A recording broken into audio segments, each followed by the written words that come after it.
Assalamualaikum warahmatullahi wabarakatuh. Yang terhormat Bapak Dr. Muhammad Saleh, SPD MPD, dan Bapak Asri Ismail MPD, selaku dosen mata kuliah Bahasa Indonesia. Perkenalkan, nama saya Andi Adriana Sofyan dengan NIM 2102085020225 dari kelas 02 PKK Prodi Pendidikan Kesejahteraan Keluarga. Di sini saya akan memaparkan perbedaan antara inti kalimat dan kalimat inti. Definisi dari inti merupakan isi yang paling utama dan penting, dan kalimat adalah kumpulan kata lebih dari satu. Bila disimpulkan, inti kalimat adalah kepingan penting dari sebuah kalimat, sedangkan kalimat inti adalah kalimat yang berisi kepingan penting dan utama. Penjelasan sederhana dari kalimat inti adalah kalimat yang di dalamnya terdiri dari subjek dan predikat. Kalimat inti juga bisa diartikan sebagai kalimat sederhana atau simpel. Tetapi bila di dalam kalimat tersebut merupakan kalimat transitif, maka kalimat intinya terdiri dari subjek, predikat, dan objek. Ini juga berlaku apabila kalimat merupakan kalimat intransitif, maka kalimat intinya terdiri dari subjek, predikat, dan pelengkap. Karakteristik atau ciri-cirinya. Yang pertama, terdapat elemen dasar pada kalimat. Yang kedua, memiliki alur seperti subjek, predikat, pelengkap, subjek, predikat, objek, dan subjek dan predikat. Yang ketiga, elemen keterangannya tidak ada. Yang keempat, memiliki sifat kalimat aktif. Yang kelima, merupakan kalimat berita dan tidak merupakan kalimat perintah dan tanya. Yang keenam, struktur elemen kalimatnya bukan frasa tetapi kata. Dan yang terakhir, kalimatnya berupa positif bukan kalimat negatif. Berikut adalah pola dari inti kalimat dan kalimat inti. Yang pertama, subjek dan predikat. Yang kedua, subjek, predikat, dan objek. Dan yang ketiga, subjek, predikat, dan pelengkap. Selanjutnya adalah contoh dari pola dan perbedaan antara inti kalimat dan kalimat inti. Contoh pola subjek dan predikat. Pertama, Dani membaca. Kedua, Sisi belajar. Ketiga, Ibu memasak. Keempat, Roni bermain. Kelima, telur menetas. Keenam, Bude sedih. Ketujuh, kami berjabatan. Delapan, mereka menari. 9, Sindoro meletus. Dan yang terakhir, Aila bekerja. Contoh subjek, predikat, dan objek. Pertama, Ayah bermain catur. Kedua, Roni belajar matematika. Ketiga, Rizal mengedit video. Keempat, Raffi memberi uang. Kelima, kakek menggali sumur. Keenam, Ariel bermain gitar. Ketujuh, Sani memukul bola. Kedelapan, Fajar menanam buah.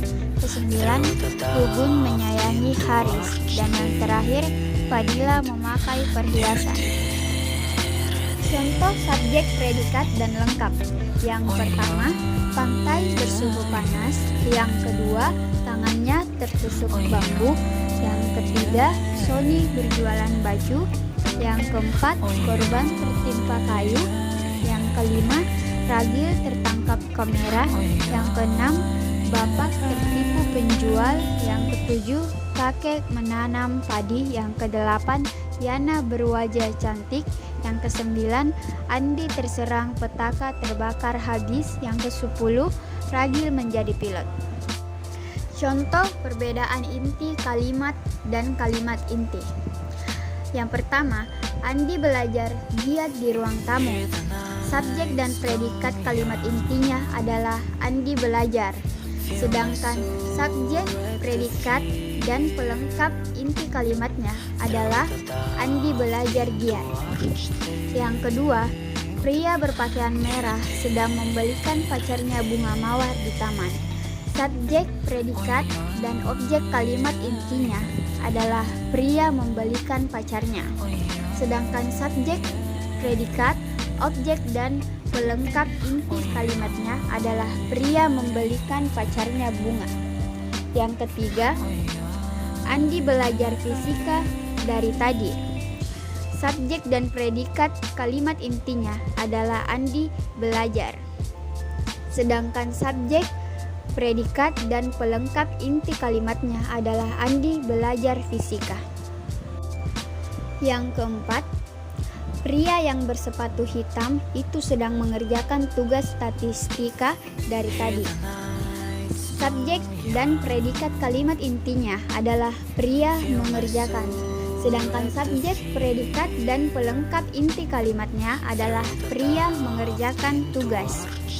Yang kelima, dengan modal yang ada, Anis bisa memaksimalkan potensi dirinya untuk melaksanakan kegiatan yang disukainya. Subjek, predikat, dan objek kalimat intinya adalah Anis memaksimalkan potensi. Sedangkan subjek, predikat, objek, dan pelengkap inti kalimatnya adalah Anis memaksimalkan potensi kegiatan yang disukai. Yang keenam, perempuan yang telah selesai belajar itu sudah tidak bisa masuk ke universitas favoritnya. Bila ada kalimat negatif, maka kalimat inti tidak ada. Dan perempuan tidak bisa masuk universitas merupakan subjek, predikat, dan pelengkap dari inti kalimatnya. Cara menentukan inti kalimat.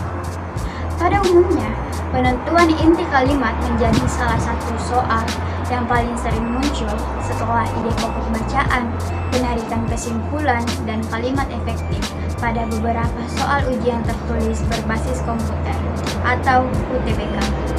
Terdapat beberapa cara yang dapat Anda lakukan dalam penentuan inti kalimat. Di antaranya, yang pertama, pahamilah terlebih dahulu secara baik-baik kalimat yang ingin dicari inti kalimatnya dengan seksama sehingga dapat diuraikan dengan kata-kata sendiri. Hal ini disebabkan oleh kalimat tersebut yang pada umumnya berbentuk kompleks.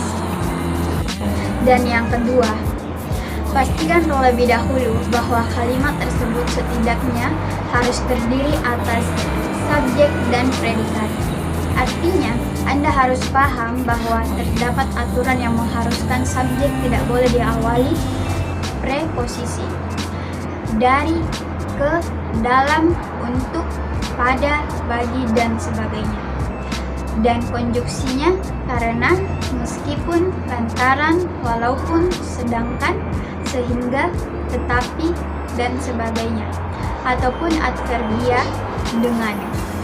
Contohnya, bagi mahasiswa yang belum mengisi lembar formulir pengambilan toga wisuda, harap segera datang ke ruangan himpunan mahasiswa jurusan. Kata bagi yang termasuk preposisi mendahului frasa nomina mahasiswa yang belum mengisi lembar formulir pengambilan toga wisuda yang menggagalkan menjadi subjek. Agar bersubjek, kata bagi harus dihilangkan. Selain subjek, predikat juga harus dipastikan tidak didahului dengan konjuksi sebab dapat menggagalkan menjadi predikat. Misalnya, ibu yang sudah memasak lumpia basah pagi tadi. Konjuksi yang menyebabkan kalimat tersebut yang tadinya memiliki predikat yang terletak pada frasa sudah memasak gagal menjadi predikat. Itulah tadi materi yang telah saya paparkan, penjelasan dan perbedaan antara inti kalimat dan kalimat inti serta contoh-contohnya. Apabila ada salah kata dan kurangnya materi, mohon dimaafkan. Saya Nadina Sofyan. Wabillahi wal taufiq wal hidayah. Wassalamualaikum warahmatullahi wabarakatuh.